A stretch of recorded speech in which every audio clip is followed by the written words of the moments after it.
نماز کے تعلق سے کل میں نے کچھ مسائل بیان کیے تھے اور یہ کہا تھا کہ اور جو مسائل آئیں گے وہ مسائل میں پھر بیان کروں گا.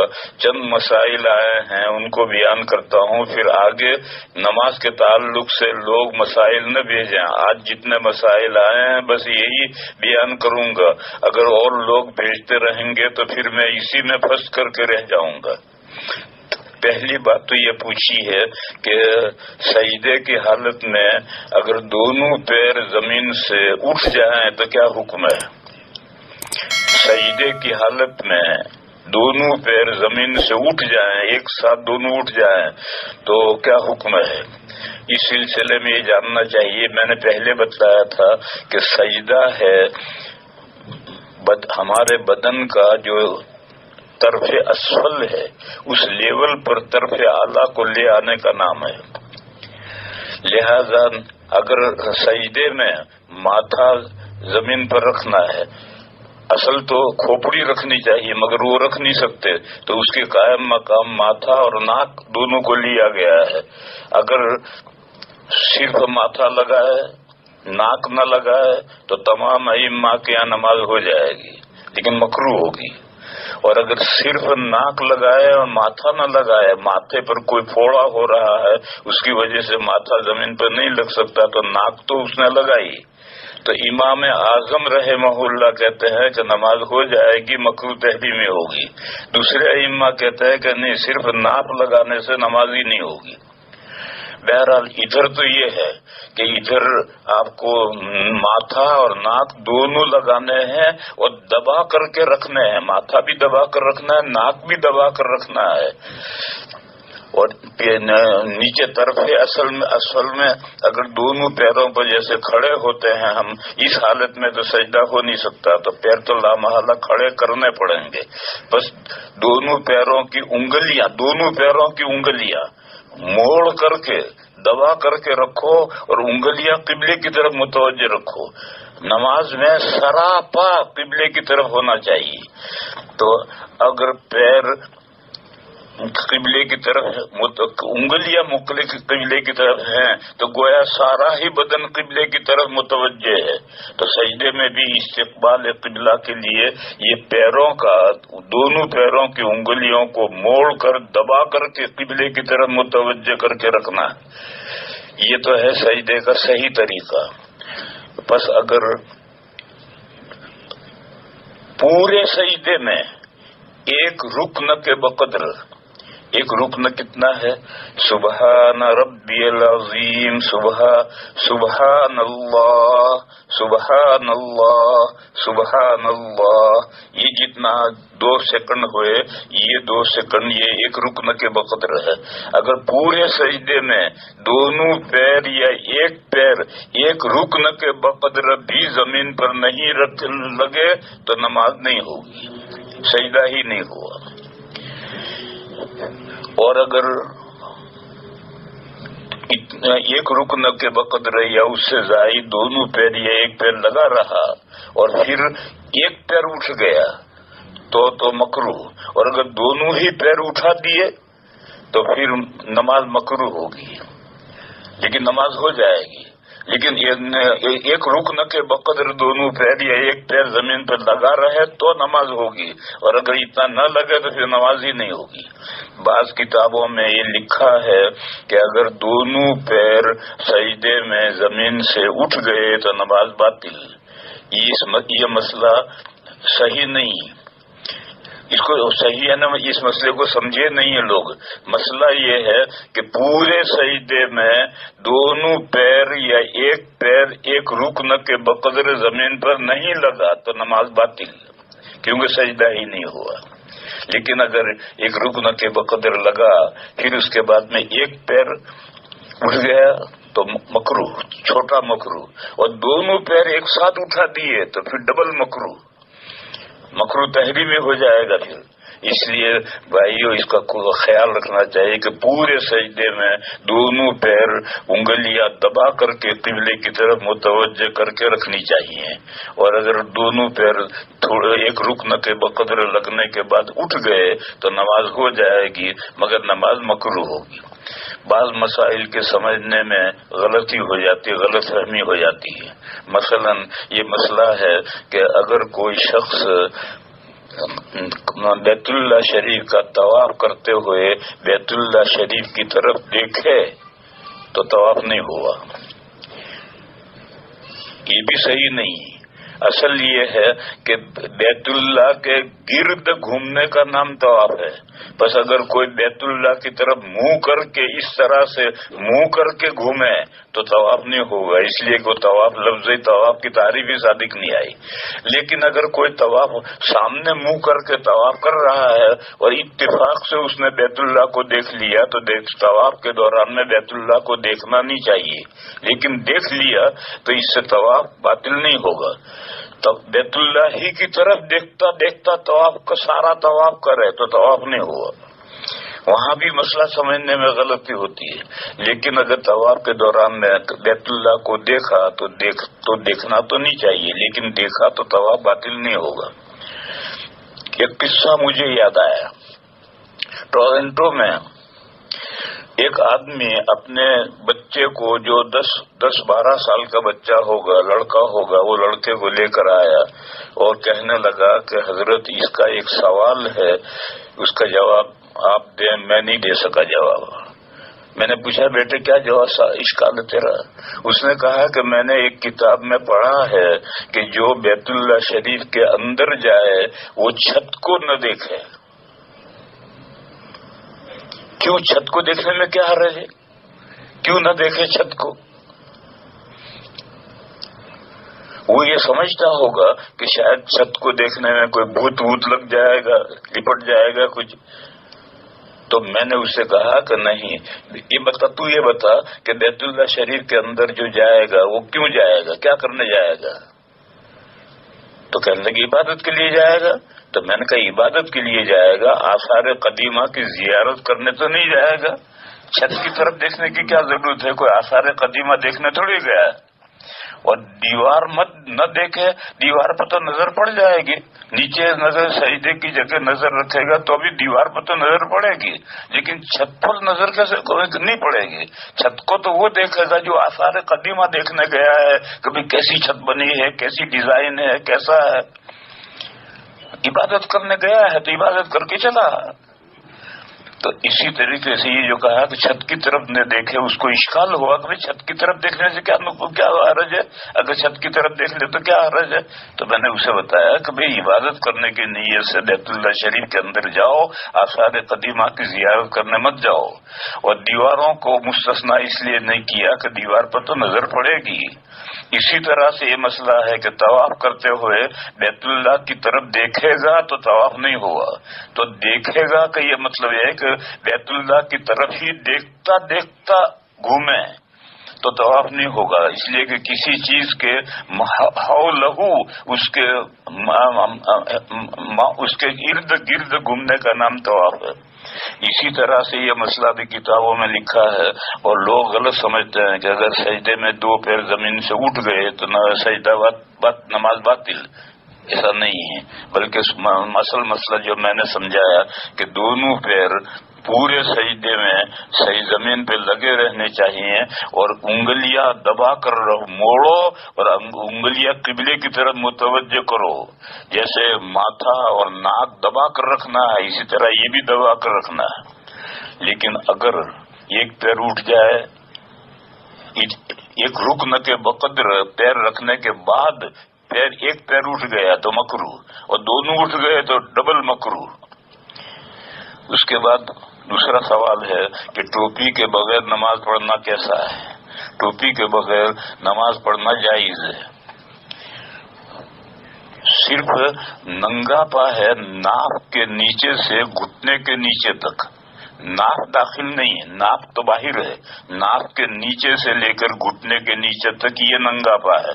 اتنا بدن مرد کو چھپانا ضروری ہے، اس میں سے اگر کچھ حصہ کھلے گا تو پھر مسئلہ گڑبڑ ہو جائے گا۔ لیکن اس کے نیچے پنڈلی اور نیچے پیر ہے، اور ناک کے اوپر پیٹ، سینہ اور سر ہے، یہ اگر کھلا رہے تو نماز ہو جائے گی۔